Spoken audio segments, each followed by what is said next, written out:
Well, look, I can give you an example. So I know a bunch of people who run MBA programs, and I've had discussions with them because the thing about an MBA program is if it's selective, it's really hard to get in. It's like getting into Harvard. It's really hard to get into Harvard. You have to have an IQ that places you at least at the 99th percentile, and then you have to be really good at least one or two other things. So it's really hard to get in. Okay, so you think, well, why hire a Harvard graduate? Well, it's the quality of the education. It's like, no, it's not. It's the fact that it's really hard to get in. All of the value of the Ivy League education is in the screening before the education starts. Now, that doesn't mean that people go to Harvard and they get educated, but they'd get just as educated if they went somewhere else. First of all, it's like every university contains more information than any student can ever possibly process. If you're super smart, you can be dropped into a state college somewhere, a low-level state college. You spend 4 years in the library. You know, like, what are you going to do, read the whole library? No. Right, so and the data on this is quite clear. It's like, and it's the same with private schools. The reason that people who go to private schools do better than people who go to public schools is because, generally speaking, the people who go into private schools are smarter. It's not the education that's any better. And so we radically overestimate the degree to which training works. So now you can train people to be stupid, but training them to be smarter than they are is really, really, really hard. So, like I said, it's a dismal literature. And the liberals think everyone's roughly equal and there's a job for everyone, you just have to train them. It's like, no, wrong. And the conservatives think, well, there's a job for everyone if they just get off their ass and work. It's like, no, that's wrong too. Even though if you work, that's better.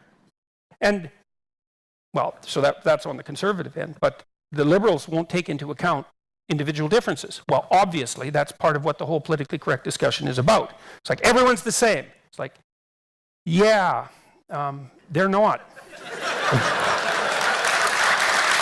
You know, and I find it's really annoying, I would say.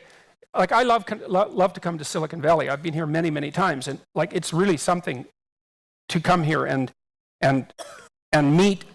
There's so many people here who are off the scales intelligent, and they're all, you know, clustered together, which is why this place is so unbelievably rich and so unbelievably productive, one of the reasons. But it's also very annoying that it's so left-leaning, because one of the things that the left-leaning Silicon Valley geniuses should understand is that they're the beneficiary of a genetic lottery. Mm-hmm. And they should take that seriously. It's like, yeah, you worked hard. Yes, you're entrepreneurial. Yes, you're on point. You put in your 60 hours a week. You know, you do everything you could. But you have an IQ of 150. And like, that's not your doing, right? That's something that happened to you. And so you can't be saying, well, it's all me. It's like, no, it's not. It's all you and the genius that you were granted as an infant. That's it. That's what's driving it.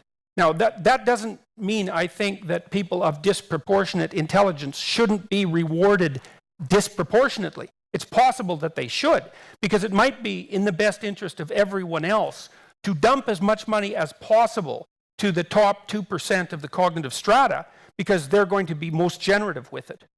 And even if it's not fair, because you might say, well, just because you won the genetic lottery, does that mean that you should have more money than anyone else? It's like, well, not on the grounds of fairness, but if you have to distribute money, well, who are you going to distribute it to? You know, and I think, was it Ted, who ran CNN? Ted Turner. Mm-hmm. He estimated that if you tried as hard as you could in your entire life, there was no way that you could spend more than $400 million. And so let's say you have more money than that at your disposal. Well, hopefully you're going to do some halfway intelligent things with it, and hopefully you'd expect that the more intelligent people would do more than halfway intelligent things with it. So if you have to have unequal distribution, then a meritocracy is probably the best way to do it. But it still leaves you with this terrible problem, which is, what do you do with all the people who stack up at zero? And the answer isn't have contempt for them because they don't work as hard as you. It's like, yeah, a bunch of them don't. You know, because conscientiousness also predicts success. So among the poor, there are people who don't work, you know, but you never want to underestimate the contribution of cognitive ability. So it's rough, man, and we don't take it seriously, and we don't know what to do about it. And it's clear that as inequality increases, societies destabilize. That's clear.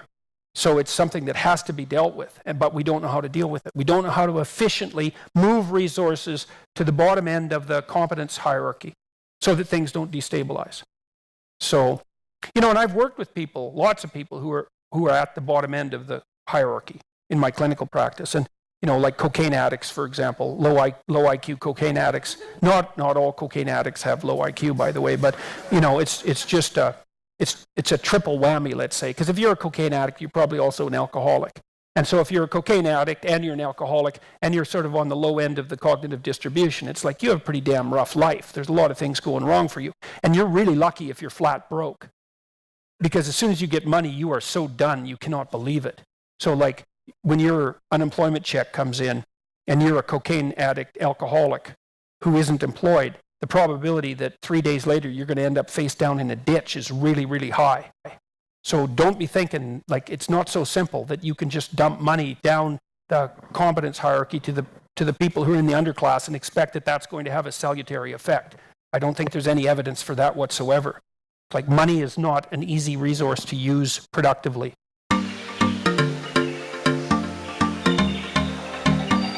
Hi again, everyone. So I hope you enjoyed that clip. So I find that clip quite interesting because it is one of the few times I have heard someone try to grapple with the pitfalls of wealth distribution in society. I think from an economic perspective, what Jordan Peterson is really getting at is in society we have this desire to bring the bottom up to a level that is close to being on par with the upper echelons of society as we possibly can. I suppose a true socialist core value. However, this could actually come at the cost of slowing the progress of society. The top performers in society are the most productive with the resources they are given, but just blindly giving resources to the bottom, as we often do, is not an effective use of resources, and perhaps, at least from an economic perspective, does not optimize our finite resources. And this is something that we can weigh into our ability to solve problems like climate change. We aren't giving all the right resources to the right people.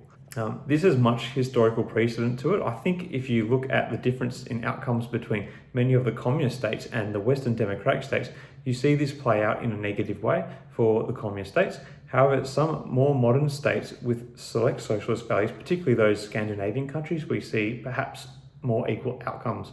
But there are definitely questions around how well those societies are able to advance when compared with modern states with greater wealth inequality, such as the USA or Australia. I don't think they are necessarily advancing as quickly as these states I've mentioned. I also think watching China develop over the next few decades will perhaps shed more useful evidence into this debate. We just have to wait and see. So perhaps we could have a better society if we do give more to the top. But as Professor Peterson pointed out, wealth inequality often breeds instability in society, which could cost us more than we might expect through class conflict. It's clearly a balancing act, and this dynamic of wealth inequality versus social stability, I think we see play out increasingly these days.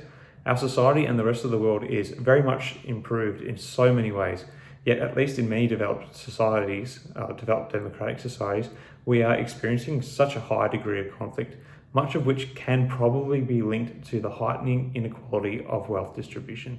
This trickle-down economic approach to wealth distribution is improving people's lives in general, but there is a real growing sense of conflict around this distribution.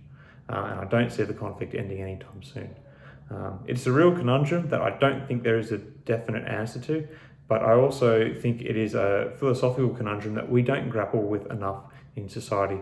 And often I think we are unable to have a rational conversation around it. What do you guys think? Do you think the concentration of wealth in the upper echelons of the most able, provided it brings continual general improvement of society, is a good thing? Or do you think we need to have a more level distribution of wealth, even if it comes at the cost of stunted improvement to everyday life? Let me know in the comments below. I always love to hear from others.